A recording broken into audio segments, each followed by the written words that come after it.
pedir gentilmente para que você abra a sua Bíblia nesse capítulo, Marcos capítulo 2, do versículo 1 até o versículo 12. Na semana passada a gente tratou alguns textos aí, finalizando o capítulo 1, falando do lugar da cura, do Jesus que cura, através da palavra, do ambiente da palavra. Hoje é mais um texto que fala de cura, mas é uma cura um pouco diferente das outras, e hoje nós vamos tratar um pouquinho desse tema, dessa questão, no capítulo 2 do Evangelho de Marcos, versículo 1 até o versículo 12, que diz assim, irmãos: dias depois, entrou Jesus de novo em Cafarnaum, e logo ocorreu que ele estava em casa. Muitos afluíram para ali, tantos que nem mesmo junto à porta eles achavam lugar, e anunciavam-lhes a palavra. Alguns foram ter com ele, conduzindo um paralítico, levado por 4 homens, e não podendo aproximar-se dele por causa da multidão, descobriram o eirado no ponto correspondente ao que ele estava, e fazendo uma abertura, baixaram o leito em que jazia o doente. Vendo-lhes a fé, Jesus disse ao paralítico: filho, os teus pecados estão perdoados. Mas alguns dos escribas estavam assentados ali e arrazoavam em seu coração: por que fala deste modo? Isto é blasfêmia. Quem pode perdoar pecado, senão um que é Deus? E Jesus, percebendo logo por seu espírito que eles assim arrazoavam, disse-lhes: por que arrazoais sobre estas coisas em vosso coração? Qual é mais fácil, dizer ao paralítico: estão perdoados os teus pecados? Ou dizer: levanta-te, toma o teu leito e anda? Ora, para que saibais que o Filho do Homem tem sobre a terra autoridade para perdoar pecados, disse ao paralítico: eu te mando, levanta-te, toma o teu leito e vai para a tua casa. Então ele se levantou e no mesmo instante, tomando o leito, retirou-se à vista de todos, a ponto de se admirarem todos e darem glória a Deus, dizendo: jamais vimos coisa assim. Vamos orar, irmãos, em cima desse texto, em cima dessa palavra, para que o Senhor ilumine o nosso coração, Ele fale conosco de forma intencional, direta e clara. Senhor, oramos para que o texto bíblico seja a voz do Senhor para nós nessa noite. Ó Deus, oramos para que haja um espaço em nossa vida para que possamos ser tratados e trabalhados por meio da Tua palavra. Oro, Deus, para que não haja nenhum tipo de resistência do nosso coração ao ouvir a Tua voz, que não haja confusão em nossos ouvidos. Pelo contrário, que a gente compreenda, interprete voz do Senhor nessa noite, falando aos nossos corações e tratando a nossa vida, edificando, consolando, exortando, melhorando, para a honra e glória do Senhor. Oramos para a Tua palavra não voltar vazia, mas encontrar as nossas vidas. Em nome de Jesus, amém.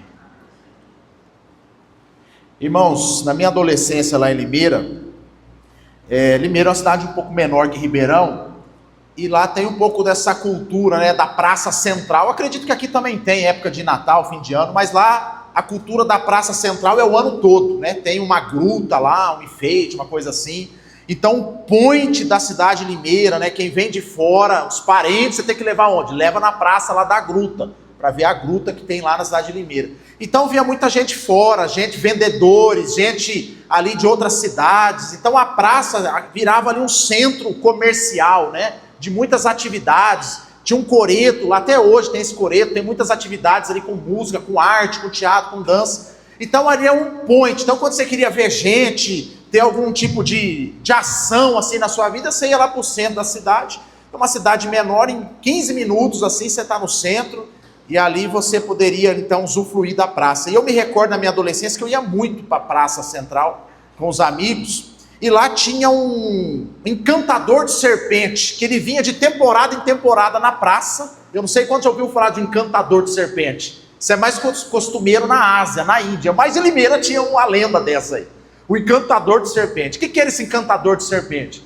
Ele ficava lá na praça, ele era meio índio, umas coisas assim, Aí ele fazia uma apresentação com uma cobra, tinha uma cobra assim dentro de um saco, assim, aí ele tocava a flauta e a cobra levantava e ficava assim, de pé esticada conforme ele ia tocando a flauta. E ali a multidão ia para ver o encantador de serpente. No final ele aproveitava e vendia umas pomadinhas da mata lá, umas pomadinhas medicinal dos índios, que curava tudo. É tipo essas coisas que a turma fala aí, que resolve todos os problemas, esses remédios aí. Ele tinha essa pomadinha, mas eu nunca tive coragem de comprar a pomadinha. Vai que dava uma zebra lá, né, Isaac? Mas eu ia toda vez que esse curandeiro, esse feiticeiro, né, esse homem encantador de serpente estava na praça. E uma coisa que me chamava a atenção naquela época, irmãos, é que mesmo sabendo que ele ia fazer o truque dele lá, eu me lembro disso, as mesmas pessoas iam quase todo dia ver ele fazer. Não era assim, eu vi, não volto mais, porque eu já sei o que vai acontecer. Igual o filme, né, que você assiste, já assisti, não preciso voltar. Não, às vezes eu me deparava com a mesma pessoa que estava na semana passada, no outro dia, lá na praça, vendo lá o encantador de serpente. Ele tinha um truque lá, com urina de rato, umas coisas que eles fazem lá, e a cobra ia pelo cheiro, né? A cobra não escuta, ela ia pelo cheiro. E aí fazia o truque lá e todo mundo ficava assim, esse homem é poderoso, é um encantador de serpente. E as pessoas iam para ter uma experiência ali, com um tipo de misticismo, né? Acredito, irmãos, que até hoje, né, as pessoas vão lá em Limeira, esse homem vai lá e por aí vai. Mas talvez você já foi um desses que ficou na praça também vendo um encantador de serpente. Talvez não na praça vendo um índio lá fazendo esse ritual, mas talvez você é aquele que sempre procurou um lugar para ter uma experiência mística, para usufruir ali de uma coisa que não é comum na sua realidade. Quem sabe talvez um sobrenatural, né? Os presbiterianos mais modernos, assim, eles estão mais abertos hoje a outras denominações, a outros ritos religiosos. Então alguns têm essa curiosidade de ver como que é. E talvez você é um desses. Nossa, pastor, eu vou lá na irmã fulana, porque lá na hora que ela começa a oração, dá um negócio lá na gente lá. Começa a tremer a casa, E muitas pessoas é assim. Na mesma Limeira, eu me lembro que eu tinha um grupo de amigos, que eles não iam lá na praça para ver o encantador de serpente, mas eles iam na casa da irmã fulana de tal, quando ela chegava de viagem, porque ela dava profecias, e aí formava filinha lá das irmãs para saber do futuro. Era tipo assim uma coisa, né, uma magia meio gospel assim, né? Então era para saber o futuro, se eu vou dar certo, se meu casamento vai dar certo, qual é os planos de Deus para minha vida, qual é o meu chamado, né? Qual que é o meu propósito. Então as pessoas reuniam, e eu me lembro assim que muitas irmãs falaram, não, vamos lá na casa da irmã Raquel. Era Raquel o nome da irmã. Nessa mulher, que talvez era uma mulher de Deus mesmo, mas as pessoas atribuíam a elas uma experiência mística, uma experiência sobrenatural.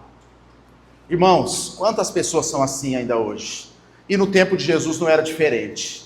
O texto que nós lemos fala que Jesus ele chegou dias depois do quê? Lembra da semana passada que ele saiu pregando a palavra na Galileia e curando enfermos, libertando demônio? A experiência da sinagoga no capítulo 1, que ele repreendeu um espírito maligno, gerou um espanto nas pessoas, dizendo assim, que doutrina nova é essa? Que autoridade que esse homem tem? E aí, aleluia, irmão, é assim mesmo, vai glorificando. E Jesus ali, fazendo isso, pregando a palavra, as pessoas ficaram encantadas ao ponto de dizer, os escribas não têm essa autoridade. O bicho vem aqui, estribucha, ele repreende, dá uma palavra, o que é isso? E as pessoas chegando, sendo curadas. O que Jesus faz? Ele sai de Cafarnaum, porque a multidão começou a ir atrás dele, procurando o quê? A experiência mística. E aí ele fala assim, é necessário então a gente ir para outras regiões, pregar a palavra, porque foi para isso que eu vim. Então Jesus foi. Dias depois, Jesus retornou para a sua cidade, aonde ele residia, a sua morada, talvez na casa ali de Pedro. E quando ele chega lá, o que acontece de imediato? Muitos afluíram para ali, tantos que nem mesmo junto à porta eles achavam lugar. Então assim, o que levou a multidão, e eu penso que não era uma casa tão grande, a sufocar aquela casa que não tinha mais espaço. Talvez olhando para Jesus como um encantador de serpente. Alguém que ia fazer um truque de mágica, né? Igual o Mr. M no Fantástico, né? Que as pessoas ficavam ali. Porque poucos estavam interessados na palavra. Ali tinha alguns que iam para interrogar Jesus, para ver o que Jesus estava aprontando, para esperar ele pisar na bola para poder denunciá-lo. Mas a grande maioria de Cafarnaum foi por causa daquilo que Jesus fez, de ter curado, expulsado muitos demônios. É errado, irmãos, fazer isso? Não. É errado quando a gente olha para Jesus apenas dessa forma. É errado quando a gente interpreta Jesus apenas dessa forma. É errado quando a gente trata Jesus apenas como um místico. E aqui Jesus, ele reúne o povo ali e ele anuncia a palavra. Queridos, o que esse texto, com essa multidão, com várias intenções ali naquele meio, pode nos ensinar nessa noite de forma prática, acerca da nossa caminhada com Cristo, da nossa vida com Jesus, de como enxergar a nossa fé, de como enxergar Jesus. Em primeiro lugar, irmãos, o texto vai dizer que Jesus estava ali fazendo o quê? Anunciando a palavra, igual aos outros textos. Chegavam as pessoas para ser curadas, endemoniadas, o que Jesus fazia de imediato, Hélida? Curava. Agia com graça e misericórdia. E nesse texto aqui, mais um enfermo chega diante de Jesus. E aqui a história é boa. Porque eles chegam lá com o homem na maca e não tem como entrar. Tá interditado, o povo está ali esperando alguma coisa. Agora você imagine a cena, o telhado foi aberto e descendo esse homem numa maca diante de Jesus. Imagine aqueles que estavam na expectativa de ver um truque de mágica quando vê um negócio desse. De repente, Jesus ali parado, uma maca descendo, Jesus para ali a sua exposição da palavra, olha para aquele homem e todo mundo vai esperar o quê? Alguma coisa vai acontecer com esse homem, o homem paralítico, ele já vai dar um sopro santo aí, vai dar uma mãozada, alguma coisa ele vai fazer. Jesus diz assim para aquele homem: os seus pecados estão perdoados. Irmão, que banho de água fria. Você imagina, irmão, pensa nós aqui. Você está na luta da vida mesmo. Você vem terça-feira na oração. Vou lá na terça, pastor, porque é tudo ou nada. Eu vou lá porque a vida está um caos. Aí você chega, pastor, eu quero uma oração sua. Põe a mão em mim. Você está com o olhinho no carro, até o olhinho, pastor, põe o olhinho. Aí eu pego e falo assim: minha irmã, Deus abençoe, seus pecados estão perdoados. Nunca mais a irmã pisa aqui. O que é isso? Eu não fui atrás de perdão de pecado. Eu fui atrás de uma experiência mística. Eu fui atrás de um resultado. Eu fui atrás de uma oração forte. Eu fui atrás do meu problema ser resolvido. Abrindo um parênteses, eu passei aqui na Javari, aqui em cima, parei no semáforo. Tem uma igreja que está escrito lá na porta, o nome da igreja: vem aqui que Jesus resolve o seu problema. Quase que eu entrei e falei: será mesmo que vai dar certo? Olha que título, irmão, vem aqui, passa lá, tem perto do semáforo. Jesus resolve o seu problema. Olha que merchandising, que propaganda, irmão. Mas por que tem um nome como esse? Porque as pessoas vão até a igreja, vão até Jesus para resolver os seus problemas, ainda que seus problemas sejam legítimos. Mas Jesus aqui fala: os seus pecados estão perdoados. Que possamos aprender com isso, irmãos, que a principal missão de Jesus, sabe qual é, Cida? Perdoar os nossos pecados. A principal missão de Jesus não é fazer a serpente subir com o canto da flauta. A principal missão de Jesus não é abrir uma porta de emprego para você, por mais que você precise. A principal função de Jesus não é curar a sua enfermidade. A principal função de Jesus não é preparar um casamento santo, abençoado para você, por mais que isso é bom. A principal missão de Jesus é perdoar pecados. E eu provo isso, irmãos, na Bíblia. Você vai perceber em vários textos ali de restauração de pessoas, que Jesus veio e fala assim: eu vim para salvar e buscar o perdido. Já no primeiro capítulo de Marcos, ele vai anunciando o evangelho do arrependimento. Se precisa arrepender, Mateus, é por causa do quê? Pecado. O que trouxe Jesus a esse mundo é o pecado. É o nosso pecado. Nós cantamos aqui que Ele nos ama. E aí essa canção tem base bíblica para fazer essa declaração.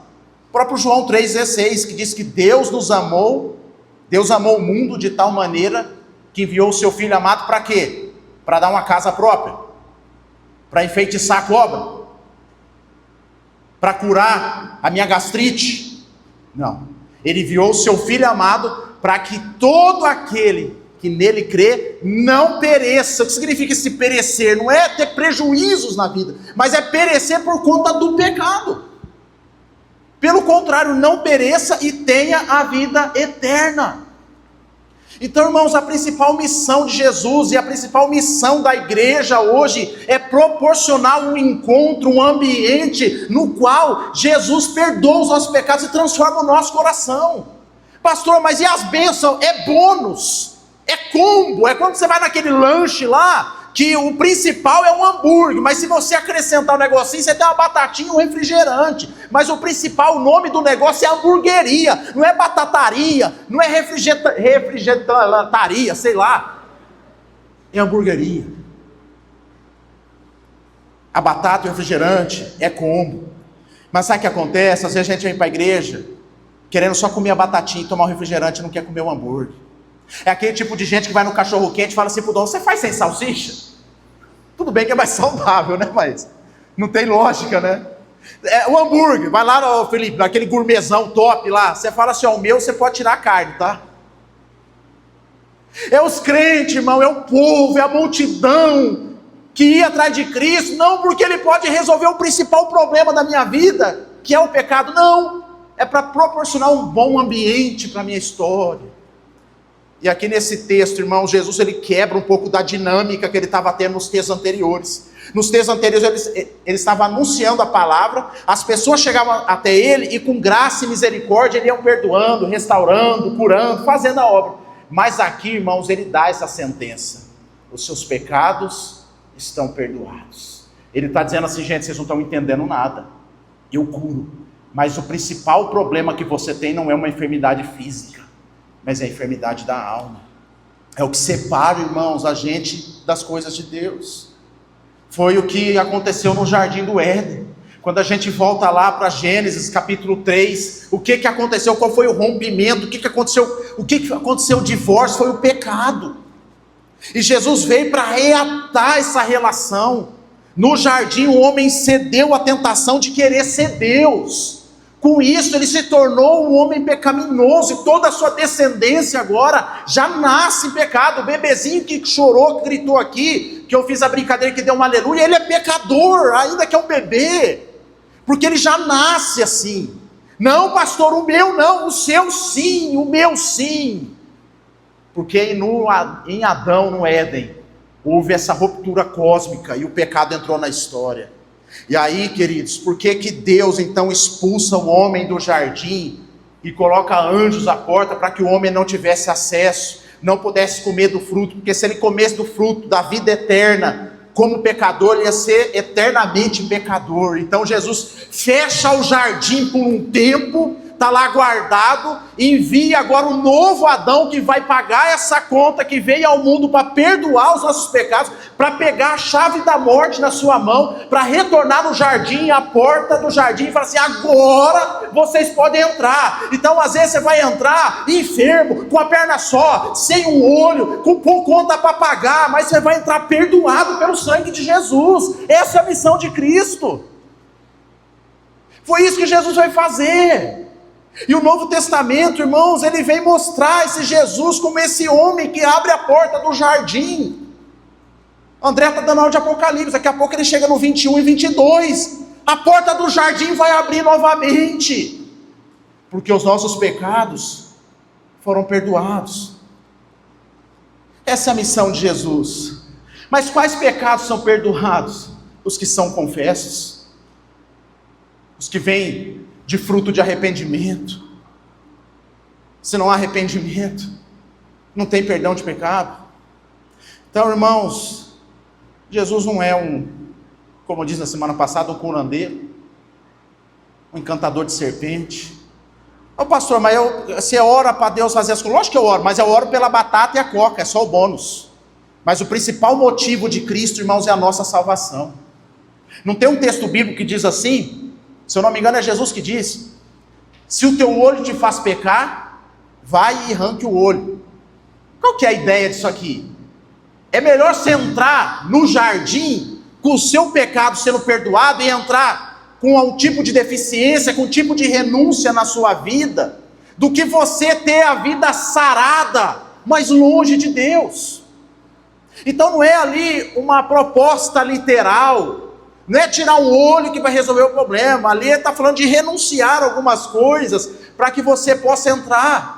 nesse reino de Deus. Apesar que na Idade Média teve uma turma que começou a fazer isso literalmente, achando que isso resolvia o problema. Mas, meus irmãos, a missão de Cristo é perdoar os nossos pecados. E aquilo gerou um espanto naquela casa, porque eu acredito que ele estava começando ali a pregação, estava indo tudo bem. Ali aqueles que estavam esperando ali uma mágica, falando, que hora que vai acontecer, que hora agora que chegou, o homem está descendo a maca, de repente ele fala, os seus pecados estão perdoados. E talvez, pode ter sido a primeira vez que Jesus usou essa expressão de forma pública. Isso causou um escândalo muito grande no coração dos religiosos, porque somente Deus pode perdoar pecados, e Jesus é Deus. O que Jesus estava querendo ensinar aquelas pessoas é, eu sou o Filho de Deus, eu sou amado de Deus, aquele que ele declarou no batismo, esse é meu filho amado em quem me comprazo, aquele que sobe no monte da transfiguração, que está diante de Moisés e Elias, diante da experiência pentecostal mística, a voz de Deus aparece e diz, a ele eu vi, esse é meu filho, a ele eu vi, ele é o centro. Esse mesmo Jesus está querendo dizer, eu vim para perdoar pecado. Então, queridos, por que nós estamos aqui nessa noite, irmãos, diante da mesa que nós vamos celebrar? Porque ele veio para isso. Então, queridos, a gente pode ter tudo nessa vida, mas se a gente não tiver o evangelho de Cristo atravessado no nosso peito, o perdão dos nossos pecados, a gente não tem nada. A gente não tem nada. Jesus, ele curou o sujeito, o homem foi embora curado, mas a cura foi a batatinha frita e a Coca-Cola, Melissa, ou Camila. O principal motivo foi o perdão dos nossos pecados. E aí talvez você pode pensar, pastor, graças a Deus, o negócio não é para mim. Eu vou dizer, é para você sim, irmão. É para nós. Nós todos aqui precisamos do perdão de Deus. Às vezes você não consegue compreender, mas pastor, a vida está indo tão bem, o pecado não está estragando. Vou dar só um exemplo que eu vi essa semana. Você que gosta de cachorro, talvez você vai se sensibilizar com isso. Você viu a reportagem lá? Dos 4 adolescentes que torturaram um cachorro e mataram um cachorro. Sabe o que me espanta nessa história? Não é o adolescente ser assim, porque eles são mesmo. Muitos são. São os pais. Porque os pais, ao invés de dar uma coça, como diziam os antigos, nos adolescentes, um pai sério de verdade vai pegar o seu filho e vai levar na delegacia. Um pai sério de verdade não vai pagar uma passagem para Disney e mandar para os Estados Unidos para passar um pano na cabeça desse menino. Mas sabe o que aqueles pais fizeram? Coagiram testemunhas que tinham câmeras para não filmarem, não entregarem para a polícia a cara do sujeito. Aí eu pergunto, o pecado está onde? Está só nos meninos que maltrataram o cachorro? Não. O pecado está no coração das pessoas. De um pai falido, que não consegue enxergar a maldade do seu próprio filho, está cego pelos seus delitos e pecados. É por isso que Jesus declara, os seus pecados estão perdoados. Talvez o paralítico poderia falar assim, não Jesus, mas o meu problema é perna, eu não faço mal para ninguém, eu vou na igreja, eu leio a Bíblia. Você é pecador, meu irmão, como o pai daqueles meninos, como aqueles meninos. A grande questão é que alguns estão em potencial, alguns estão na prática, e outros estão velados, e outros estão enrustidos dentro de si com o seu próprio pecado. Então essa palavra de Jesus, os seus pecados estão perdoados, é para mim e para você. Ele está querendo dizer assim, o que você precisa nessa noite, meu irmão, é do meu amor, é da minha graça, é do meu perdão, é do evangelho.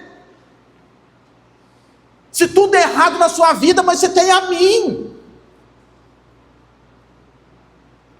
os seus pecados estão perdoados. Então, queridos, o mundo é mau, o mundo está divorciado de Deus, e se nós como igreja viver uma vida de casado, mas como divorciado, também não resolve o problema. Muitas vezes a gente está casado com Deus. O que é casado? Nós estamos na religião, estamos na prática. Mas sabe esse casal que é casado no papel, que na frente de todo mundo dá de mão dada, dá beijinho, tira foto junto, mas não dorme junto na cama, não conversa dentro de casa, o bate-papo ali é grana, o meu, o seu, o meu, o seu, há muitos anos já não tem intimidade, mas diante do público passa aquela imagem do casal saudável. Isso aqui, irmãos, muitas vezes é a relação espiritual da igreja hoje. Há um templo, há uma estrutura, há uma estética, há uma retórica, mas na intimidade não tem nada, é vazio. Aí Jesus vem dizer para nós: os seus pecados estão perdoados. Você precisa ter um casamento concreto, real, orgânico, não apenas uma fachada. Jesus veio para nos religar a Deus. Essa é a palavra religião no latim, religare, ou aquilo que estava separado, divorciado. Deus aqui, o pecado no meio, o homem aqui. Jesus vem, toma o pecado e fala assim: agora eu vou pegar você, sujeito, e vou religar. Vou acionar você novamente com Deus. Para isso que eu vim, para perdoar pecado, para trazer intimidade entre você e Deus, entre Deus e você. Não é para poder ver o encanto da serpente, mas é para ter o nosso coração transformado e resolvido. Às vezes, irmãos, eu fico até com tristeza e pena de algumas pessoas que vive uma vida assim, tão difícil, tão conflitante, e essas pessoas colocam as suas expectativas como se aquelas coisas fossem resolvidas, todos os problemas vão ser resolvidos, e ela esquece o principal: o problema disso é pecado. Irmãos, tem um negócio que destrói a vida do ser humano, é pecado não confessado. Haja vista a vida de Davi, quando você vai ler a história. Um homem que tinha tudo, irmão, para dar certo. Deus olhou para esse homem, me honrou, vencia gigante. Deus colocou como rei. Deus abençoou, deu um reino próspero. Mas ele pecou contra Deus e não confessava. Tocava a vida religiosamente, como se tudo tivesse bem. Talvez era aquele sujeito que amargo, pecador miserável, mas que só aponta a culpa para o outro. Então o que eu vou fazer? Eu vou matar o marido da mulher, porque a culpa é dele por ele existir. Se ele não tivesse existido, eu não ia trair, ia ser minha mulher, mas como ele é o culpado, eu vou matar. É alguém que vai transferindo responsabilidade e vai ali trazendo mais problemas, ao ponto que Deus não basta. Chega, Davi, chega que essa vida mentirosa, cara. Ele levanta o profeta e vai lá. Irmão, o presbiteriano tem que dar graças a Deus que não tem esses profetas assim que vêm. Esse profeta presbiteriano abre a Bíblia, lê o texto, irmão, e você é responsável por aquilo que você está ouvindo. Deus não está fazendo igual fazia lá no Antigo Testamento, que o profeta batia na porta, contava, até foi gentil aqui, o Natan contou uma historinha e falou: é você, irmão. Voltando à história da introdução, das pessoas que iam atrás da profecia, eu me lembro que eu tinha o costume de ir num monte lá orar com o pessoal de igreja. Aí um dia eu levei os presbiterianos, primeira vez para ter essa experiência de oração na montanha, no monte. Aí desceu uma mulher lá me sapateando e falou assim para mim: ei, você aí. Tinha um grupo assim de 15 assim comigo, isso foi tudo para trás. A mulher falou assim: ô, vocês não precisam ir para trás não, pode vir aqui. Aí depois conversando com eles, e eu também no meio deles, também com medo, chegamos à conclusão: por que a gente estava com medo da mulher? Vai que ela fala dos nossos pecados aí para todo mundo. Deus pode até ter uma coisa boa para falar, mas vai que no meio do negócio solta o meu pecado aí. E muitos irmãos vivem assim, fugindo da confrontação do seu próprio pecado. E às vezes você acha que pecado, irmão, eu brinco muito na classe da moçada, às vezes, o que é pecado? É uma transa, é tomar uma pinga no boteco, é fumar um entorpecente. Não, irmão, tem muito pecado embustido. Tem muito pecado com cara de santidade. Tem muito pecado disfarçado de Deus. E são esses que são problemáticos. Jesus aqui, ele não estava lá no centro de prostituição falando para aquelas mulheres: os seus pecados estão perdoados. Ele estava na igreja, ele estava na reunião da palavra, ele estava onde tinha escriba, doutor da lei. É nesse ambiente que ele fala: os seus pecados estão perdoados. O demônio que foi expulso foi dentro da sinagoga, aqui no capítulo 1, não foi no trecho. Então quando Jesus olha para nós, a radiografia que ele faz do pecado não é a mesma que a gente faz de forma sociológica, falando dos de fora, é do mundo, é secular. Não, Jesus não tem esse tipo de conversa. Jesus não tem esse tipo de filosofia de vida, de fazer uma separação: aqui é de Deus, aqui é do mundo, ele é pecador, eu sou santo. Não tem nada disso com Jesus. Ele procura verdadeiros adoradores. que adoram o Pai em espírito e em verdade. Não é no templo em Jerusalém, da religião que acerta, nem na montanha, ali no poço de Jacó, que é a religião do patriarca, não é no pentecostal, nem no tradicional, mas é um coração contrito e quebrantado. É o Salmo 24 que fala do puro de coração. Mas a gente só consegue isso através do perdão de Cristo. E para entender isso, irmãos, eu preciso olhar para mim e enxergar pecador. E ao mesmo tempo, entender que Deus me ama apesar de mim. E quando Ele fala, os seus pecados estão perdoados, é uma declaração de amor. Você imagine se fosse ao contrário, Ele dissesse assim, os seus pecados não estão perdoados, mas Ele perdoa. Foi para isso que Ele veio. É para isso que serve a igreja, irmãos. É por isso que nós estamos aqui. Ah, irmão, não é porque eu sou pastor, que eu tenho esse papinho de pastor, eu sou pastor intocável, eu sou ungido do Senhor, eu sou santo. Irmão, bobagem isso aí. Nós somos iguais, pecadores miseráveis, que precisam todo dia da graça de Deus. Senhor, tem misericórdia de mim. Todo dia. Não tem isso aqui, irmãos. Não tem essa divisão entre o santo dos santos, entre o templo. Não, irmão.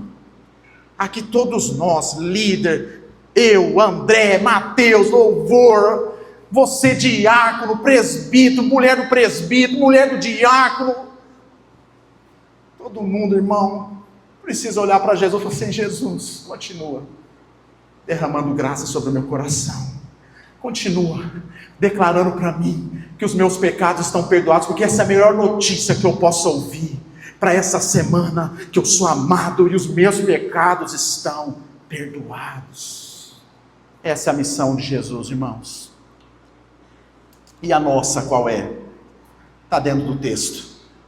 Então a missão de Jesus é perdoar os nossos pecados, mas a nossa missão, irmãos, além de ser o pecador, é levar o pecador até Jesus. Marcos faz questão de mencionar que havia 4 homens que levou esse sujeito diante de Deus. Talvez a proposta desses 4 homens não foi assim, olha, vou inventar um nome aqui para o sujeito, Zé das Quantas, Zé das Quantas, vamos lá, vou te levar lá, porque você é tão pecador, que se eu levar você lá, Jesus vai perdoar o seu pecado. Não foi esse o papo. O que levou, a motivação foi ver um amigo enfermo, falou assim, se eu levar você, alguma coisa pode acontecer. E às vezes, irmãos, é isso que falta para nós. A gente amar as pessoas a tal ponto de querer o bem delas e levar elas a um lugar que talvez pode acontecer uma resolução de problema, e lá essa pessoa vai encontrar o evangelho e a salvação da sua alma. A Bíblia diz que esses 4 amigos então pegaram esse sujeito, porque ele não tinha capacidade e condições de ir até Jesus.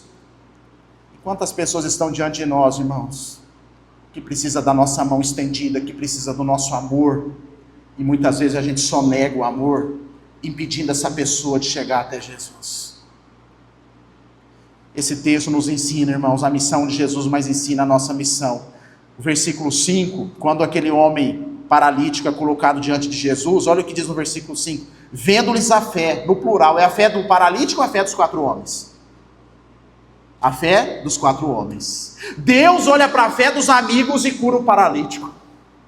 Ou seja, o sujeito não tem fé, mas eu tenho. O meu amigo no trabalho, ele não crê, ele não tem fé, mas eu creio. Eu vou amá-lo, eu vou cuidar dele, eu vou discipular, eu vou fazer o melhor que eu posso para ele, eu vou levar o Cristo que eu conheço até ele. Ele não tem fé, mas eu tenho. E Jesus enxerga, irmãos, a nossa fé. E fé aqui, irmãos, não é um pensamento positivo, um dedinho cruzado. O que está por trás dessa fé que Jesus viu foi todo o esforço que esses homens fizeram para levar aquele paralítico até Jesus. Jesus honra isso aí, irmãos. Às vezes é gente que nunca ficou falando assim, eu tenho fé, eu tenho o dom disso, eu tenho o dom daquilo, mas é gente que se esforça para fazer o melhor para o outro. Jesus enxerga a fé aí. É o que Tiago escreve na sua carta, que a fé sem obras é morta. Aonde a gente conhece a fé de uma pessoa? Nas ações que ela tem, nas ações concretas que ela tem. Essa é a missão da igreja, irmãos. é cuidar de pessoas, é olhar com sensibilidade para aquele que sofre e dizer assim: olha, eu acho que tem uma pessoa que pode cuidar de você, tem alguém que pode resolver o seu problema. Não é lá na Javari, na igreja, não, é Jesus, o Deus encarnado. Se você estiver diante dele, alguma coisa ele vai fazer na sua vida. É esse tipo de fé, irmãos, que Deus espera da igreja. Não é a fé apenas da música, que é muito boa, é agradável a gente cantar. Eu me derramo aqui no louvor, eu expresso minha fé, eu vou falando das verdades de Deus enquanto estou cantando. Isso é maravilhoso, mas não é esse tipo de fé. É um tipo de fé que me faz sair daqui daqui a pouco, e amanhã é segunda, e eu vou viver a vida, eu vou procurar levar pessoas até Cristo, eu vou desejar o melhor para as pessoas. Eu vou querer que as pessoas sejam melhores, curadas, restauradas, libertas. Mas a gente vive num mundo tão pecaminoso, tão mesquinho, irmãos, que a gente quer ver o outro na pior, porque o outro na pior a gente se sente bem. A gente não torce, igual hoje eu postei um vídeo que fala da inveja. A gente não quer crescer, a gente quer que o outro fique para baixo. É aquele negócio, eu me lembro da faculdade, eu era assim, tirei 6 lá, a média era 7. 6 você fica de exame, fiquei lá chateado, de exame, nossa, tirei 6. Aí, e você, quando você tirou? Eu tirei 5, nossa, tirou 5. Começou a aliviar meu coração. E você, não, tirei 4, nossa, graças a Deus, eu estou com 6. Eu não passei na nota, mas eu estou melhor que esses caras aqui. E a gente vai começando a medir a vida por baixo. E aí isso, irmãos, impede a gente querer fazer o bem para as pessoas, de valorizar as pessoas, porque a gente não suporta alguém que se torna melhor que a gente. Isso é uma tortura para a nossa alma. Às vezes você é um crente, assim, da média, você faz assim o arroz com feijão. Aí se você levar essa pessoa até Cristo, ele se torna um missionário. Aí você fala, mas como que pode? Eu que levei ele assim? Retém a bênção. Às vezes você tem uma pessoa perto de você que é inteligente, uma pessoa para frente, só falta Cristo na vida dela, mas você sonega, porque se Cristo entrar naquela alma, aquela pessoa vai voar longe. Mas o nosso coração, irmãos, está tão corrupto e apodrecido pelo pecado, que a gente vai perdendo a sensibilidade de olhar para aquele que precisa e querer a melhora. A gente não consegue ceder um lugar, a gente não consegue ceder uma fila de qualquer coisa que a gente vai aí. Às vezes, vejo assim, irmãos, eu sou da criação. Vai que eu fui meio malandro na minha juventude, mas meus pais me criaram bem, não é culpa deles não, mas eu sou da criação, quando você está num lugar e tem um idoso de pé, você levanta e o idoso senta. Hoje a gente vê uma geração, irmãos, que nem isso consegue mais. Às vezes eu fico vendo esses vídeos assim de Instagram, de mulheres sofrendo ali, tipo de abuso, de agressão, as pessoas passando como se nada tivesse acontecendo, pensando na sua própria vida. Essa semana eu vi um vídeo, há uns 15 dias eu vi um vídeo do Big Brother. Eu não assisto o Big Brother não, mas eu vi um vídeo do rapaz que passou mal. Teve um rapaz lá que deu convulsão nele, eles estavam numa prova lá, que eles têm que ficar lá parado lá, aqueles provas de resistência. E ele ficou muito tempo ali, talvez sem comer, sei lá, ele teve uma convulsão, caiu. E aí o vídeo mostra todo mundo competindo, e o cara estribuchando no chão, e o povo assim, produção, produção, e ninguém desceu do seu posto para prestar um socorro, um cuidado, porque estava pensando em ganhar a prova do líder. Ninguém pegou a marca e foi pegar lá o sujeito, vamos apresentar ele diante, vamos levar ele, vamos chamar a produção, vamos parar a prova. Pouco importa quem vai ganhar esse carro, quem vai ganhar esse prêmio, e o que importa é uma vida que necessita. Mas o mundo está tão egoísta que cada um fica no seu cantinho, e que tiver que morrer, que morra, eu que toco minha vida para frente. Aí a gente entende porque Jesus tem que vir perdoar os nossos pecados, irmãos. Você percebe que pecado não é cachaça no boteco, tem a ver com esse comportamento egocêntrico, egoísta, que não consegue olhar para o doente, que não consegue olhar para o outro, que não deseja a melhora do outro. É por isso que Jesus, ele, diante de Jerusalém, lá no final do evangelho, ele olha e chora. Ele vê aqueles cambistas, ele vê aquela turma vendendo coisas, ganhando dinheiro em cima dos pobres. Ele vê uma viúva pobre dando tudo, sendo sufocada por um farisaísmo podre da época. Jesus lamenta. Esse povo não está entendendo nada. Que igreja é essa? É por isso, irmãos, que diante de um homem enfermo, diante de uma sala lotada, Jesus fala assim: seus pecados estão perdoados, porque o problema desse povo não é dinheiro, o problema desse povo é pecado, é coração distante de Deus. Então, irmãos, a missão de Jesus continua a mesma. Está fora de moda, pastor, mas aqui a gente não segue moda, a gente segue a Bíblia aqui. Está fora de moda esse tipo de palavra, de pregação, irmão. Eu não sou da moda, sou da antiga. Siga a Bíblia, o Evangelho. Tem igreja da moda agora, enquanto nós estamos aqui, tem igreja da moda, falando assim, 10 passos para você vencer, para você amanhã ir para o trabalho, você fala, tem uma estratégia econômica para você prosperar, vai ter essa turma. Se é isso que você quer, se é só a batatinha frita e o refrigerante do combo, não é aqui o lugar, aqui é o lugar de você encontrar perdão para os seus pecados. Transformação de vida, e ser impulsionado para levar outros a crer no Evangelho. E eu, pastor, eu não sei você, irmão, nós vamos chamar para levar o outro. Não sei, irmão, e se der ruim para mim? Não sei. Vai dar ruim para todo mundo. Nosso chamado é levar as pessoas a Cristo. Nós não fomos chamados para dar certo, irmão. Nós somos chamados para ser fiel a Deus. Às vezes tem gente que não foi chamado para dar certo. Não, irmão, desculpa, não fomos chamados para dar certo, não. Ai, pastor, porque a minha finança não está dando certo, meu casamento não está dando certo. Irmão, você não foi chamado para dar certo. Você foi chamado para amar Deus acima de todas as coisas.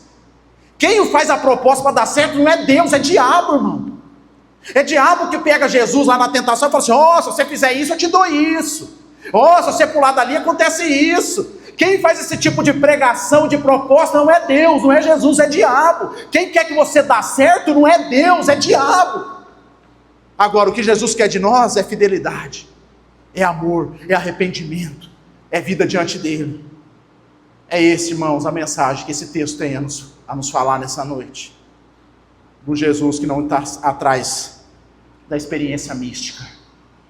Não adianta nada, irmão, você ter experiência pentecostal e não mudar de vida.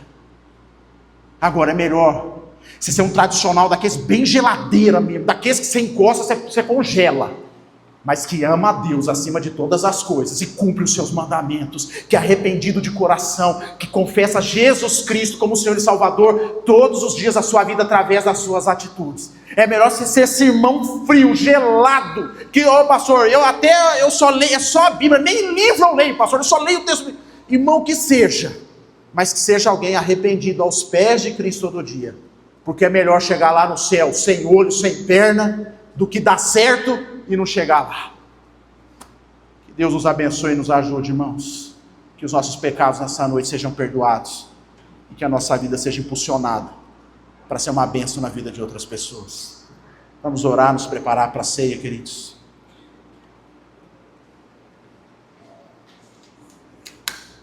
Feche os seus olhos.